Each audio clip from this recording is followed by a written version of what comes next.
and welcome to the latest quarterly review of the AJ Bell funds, where we'll recap the first quarter of 2023 and look ahead to the rest of the year. Turning to shares first, they outperformed bonds for the third quarter in a row, returning 4.8% on a global average, against bonds which returned 0.2%. European shares were again a strong performer relative to global peers, as industrials and cyclicals performed well. Elsewhere, US shares performed well as technology shares rebounded from a difficult 2022. Central banks continue to focus on taming inflation via rising interest rates, which in the UK have reached 4.25%. For savers and investors alike, cash and equivalents as an asset class are offering rates of returns not seen for many years. Likewise, bonds, having had a challenging 2022, have yields above their 10-year average.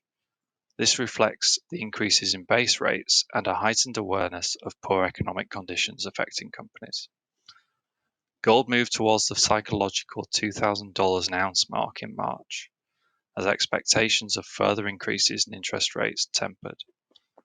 Given gold does not produce an income, it tends to fall out of favor when interest rates rise, as investors can earn more income on other assets.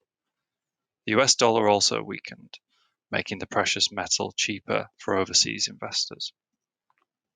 Banks became the center of investor attention towards the end of the quarter as volatility emerged in regional US banks. In Europe, Switzerland saw its largest lender take over Credit Suisse in unusual circumstances. On a one-year basis, fund performance relative to the respective IA sectors remains good. Having protected from the worst of the rise in bond yields in 2022, the funds have been repositioned to take advantage of the yields on offer from cash and bonds. The outlook for shares feels less certain, as economic growth is faltering under the weight of inflation. Recent events in the banking sector threaten to damage prospects further. We remain vigilant in our overall stance towards risk and are ready to capitalize on any opportunities presented in these volatile times. Thank you for watching.